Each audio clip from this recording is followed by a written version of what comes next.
السلام علیکم ورحمۃ اللہ وبرکاتہ۔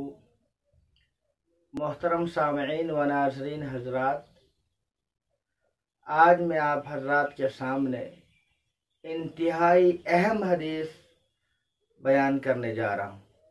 اللہ تعالیٰ سے دعا ہے کہ اللہ تعالیٰ عمل کی توفیق عطا فرمائے۔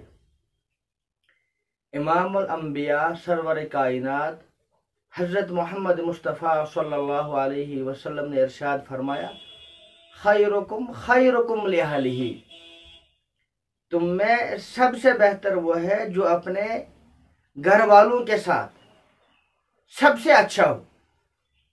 آج آپ دیکھیں گے کہ ہمارے گھروں کے اندر لڑائیاں ہیں، جھگڑے ہیں، ہمارے گھروں کے اندر آج سکون نہیں ہے، پریشان ہے، بے قرار ہے، بے چین ہے، لڑائی ہی لڑائی، جھگڑے ہی جھگڑے۔ اس کے بہت سارے اسباب ہیں، لیکن اس میں سے ایک سبب یہ بھی ہے، جب ہم گھر سے باہر نکلتے ہماری زبان، ہمارا لہجہ، ہمارا انداز انتہائی نرم اور شریفانہ، کریمانہ ہوتا ہے۔ ایسا لگتا ہے کہ ہم سے اچھا دنیا میں کوئی نہیں۔ اور جب ہم گھر سے باہر نکلتے ہمارا لباس بھی ماشاءاللہ بہت ہی خوبصورت، بہت ہی صاف ستھرا ہوتا ہے۔ گھروں سے جب ہم باہر نکلتے ہیں پرفیوم لگا کے نکلتے ہیں، عطر لگا کے نکلتے ہیں، دوسرا جو ہی ہمارے پاس سے نکلتا ہے ایک دم وہ ہماری طرف مائل ہو جاتا ہے۔ اور جب ہم سے بات کرتا ہے ہم انتہائی نرم لہجے میں بات کرتے ہیں، وہ سمجھتا ہے کہ اس سے بہتر شاید دنیا میں کوئی ہے ہی نہیں۔ لیکن جب ہم گھر میں آ جاتے ہم وہ اچھا لباس بھی اتار دیتے ہیں، جو ہماری زبان کے اندر حلاوت، وہ شیرنی، وہ مٹھاس، وہ نرم لہجہ وہ ختم ہو جاتا ہے۔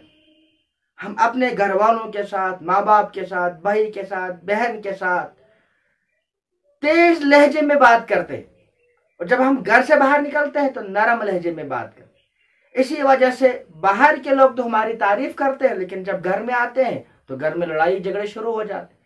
اس کی وجہ یہی ہے کہ باہر ہمارا لہجہ نرم، باہر ہمارا لباس اچھا ہوتا ہے، صاف ستھرا ہوتا ہے، لیکن جو ہی ہم گھر میں آتے ہیں ہمارا لہجہ بھی سخت ہو جاتا ہے، اور جو وہ صاف ستھرا لباس ہوتا ہے وہ بھی ہم اتار دیتے ہیں۔ یہ بہت بڑی غلطی ہے۔ حالانکہ سب سے زیادہ جو ہمارے نرم لہجے کا، ہمارا جو سب سے زیادہ اچھا برتاؤ ہونا چاہیے وہ ہمارے گھر والوں کے ساتھ ہونا چاہیے، ماں باپ کے ساتھ ہونا چاہیے، گھر والوں کے ساتھ ہونا چاہیے، بچوں کے ساتھ ہونا چاہیے، بھائی کے ساتھ ہونا چاہیے، بہن کے ساتھ ہونا چاہیے۔ اور رسول اکرم صلی اللہ علیہ وسلم نے تو ارشاد فرمایا، تم میں سب سے بہتر وہ ہے جو گھر والوں کے ساتھ بہتر، جس کا گھر والوں کے ساتھ اچھا سلوک ہو۔ باہر ہمارا سلوک اچھا ہے، یہ بہت اچھی بات ہے، لیکن اس سے زیادہ اچھا ہمارا سلوک گھر والوں کے ساتھ ہونا چاہیے۔ اللہ تعالیٰ عمل کرنے کی توفیق عطا فرمائے۔ والسلام علیکم ورحمۃ اللہ وبرکاتہ۔